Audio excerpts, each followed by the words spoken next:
Bismillahirrahmanirrahim. Assalamualaikum warahmatullahi wabarakatuh. Perkenalkan, nama saya Alni Cahya Kamila, Program Studi Ekonomi Syariah, Fakultas Ekonomi dan Bisnis Islam, Institut Parahikmah Indonesia. Baiklah, video ini sebagai pemenuhan tugas dari dosen pengampu kami, yaitu Bapak Baso Akib, Eskom MAK, pada mata kuliah Filsafat Ekonomi. Saya akan mempresentasikan secara singkat jurnal yang berjudul Paradigma Filsafat Ekonomi Syariah sebagai suatu solusi kehidupan manusia. Perlu diketahui, filsafat ekonomi terbagi dari dua suku kata, yaitu filsafat dan ekonomi. Filsafat adalah pengetahuan dan penyelidikan dari akal budi mengenai hakikat segala sesuatu yang ada, sebab, asal, dan hukumnya. Sedangkan ekonomi adalah ilmu yang mempelajari tentang bagaimana memenuhi keinginan manusia atau masyarakat demi tercapainya kemakmuran.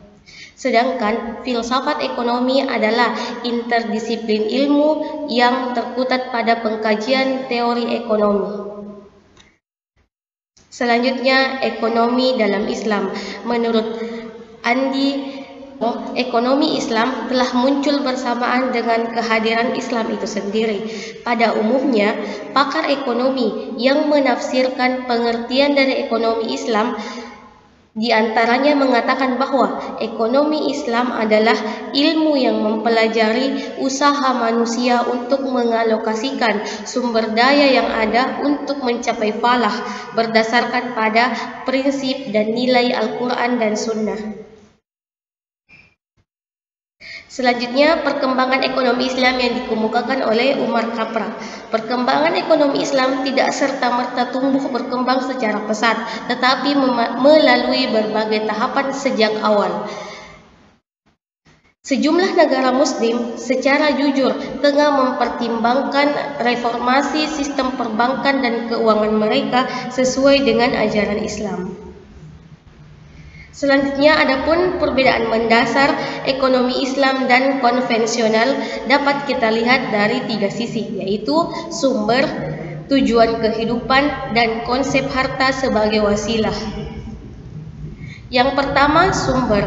Sebagai sebuah agama yang melengkapi segala hal, sumbernya berasaskan mutlak pada Al-Quran dan As-Sunnah. Hal ini membuat agama Islam istimewa dari agama lainnya, karena kita diperintahkan untuk menjalankan ajarannya dalam semua aspek kehidupan. Selanjutnya, tujuan kehidupan. Tujuan ekonomi Islam adalah membawa kepada konsep kebahagiaan. Dalam konteks kehidupan dunia, kehidupan mencakup tiga pengertian, yaitu kelangsungan hidup, kebebasan berkeinginan, serta kekuatan dan kehormatan.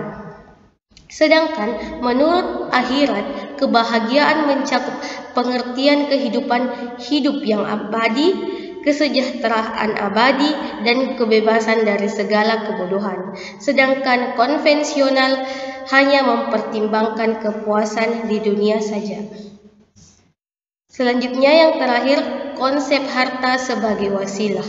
Perbedaannya dapat kita lihat dari segi prinsip-prinsip yang dijalankan oleh ekonomi syariah maupun ekonomi konvensional itu sendiri, seperti pelarangan riba, unsur kepercayaan, dan ta'awun dalam segala transaksi. Sistem bagi hasil yang dijalankan dalam ekonomi Islam tidak diberlakukan pada sistem ekonomi konvensional. Adapun nilai dasar yang menjadi pembeda ekonomi Islam dengan kegiatan transaksi lainnya, yaitu pertama, keadilan, khilafah, dan takawuf. Keadilan merupakan nilai paling asasi dalam ajaran Islam. Menegakkan keadilan adalah memberantas kezaliman dan adalah tujuan utama risalah para rasul dan nabi. Selanjutnya, yang kedua, yaitu khilafah. Nilai khilafah secara umum berarti tanggung jawab sebagai pengganti Allah di alam semesta. Manusia telah dibekali dengan segala karakteristik mental, spiritual, dan material yang memungkinkannya untuk hidup dan mengembangkan misi kekhilafahan tersebut secara efektif. Selanjutnya, takawuf. Mannan mengungkapkan ada 7 alasan yang membuat ekonomi Islam sangat diperlukan. Di antaranya 1. Kepentingan ideologi, kepentingan ekonomi, kepentingan sosial, kepentingan moral dan etika, kepentingan politik, kepentingan sejarah, dan kepentingan internasional. Baiklah, sekian pemaparan materi yang dapat saya sampaikan. Lebih dan kurangnya mohon dimaafkan. Saya akhiri dengan wassalamualaikum warahmatullahi wabarakatuh.